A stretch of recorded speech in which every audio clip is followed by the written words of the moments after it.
I'm right here I'm in Orlando, so it's going to be interesting. One thing, the strategy of coaching is going to change. I believe with no body in the gym, there's going to be no noise as far as outside white noise, anything like that. You're going to be able to hear plays being called out. What guys are actually saying. It's going to be weird. So from a strategy standpoint, you're going to have a lot of play signals. You're going to have to switch it up a little bit. It's going to be some different type of, loopholes, I believe, just from a strategic point on winning a basketball game. But the mental part of being able, just forget the basketball, being in a bubble for this time. I mean, this decision actually has guys like, am I in or out? And the guys that's going to stay back, I mean, it's kind of they're kind of looked at as like, wow, you're not down with the team. So they got to kind of express their ways. Davis Bertans, who's going to be a free agent for the Washington Wizards, one of the best shooters I've ever seen in my life, Coop, is going to be a free agent this market.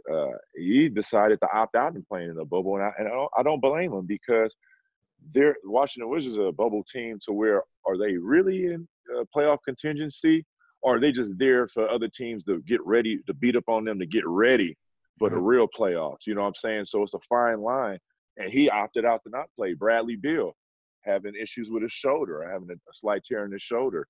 He's opted out not to play, and I had conversations with Bradley Beal.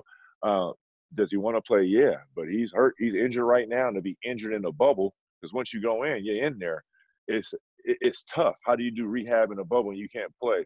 It's a lot of moving parts. I mean, I talked to Aaron Gordon for the Orlando Magic the other day. He was like, they knock on your door with a room service cart and say, "Hey, here's your food," and you got to take your tray back in and go to sleep, type of deal. So it's gonna be it's gonna be some adjustment. It's gonna be some type of adjustment for the players mentally. And I tell you what, it might be an asterisk on who wins this championship this year, but is it because of just the mental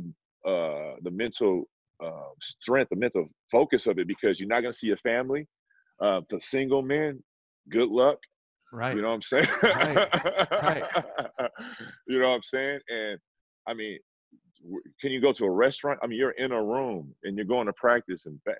I think they can go golf. I think that's the only thing. So I think the greatest thing out of this, besides somebody actually winning a championship, that these guys will be some great golfers, because I think that's one activity that they're allowing them to do, is to go out and golf all those Disney courses. So that's cool. But it's going to be tough. The mental part of it, the strongest team mentally is going to win this championship. Put it that way. Would you play? Would I play? Depend on my situation and my team. From the outside looking in, as an OG, man, you got money to be made. That's your job. Go handle your 90-day business. We already had 90.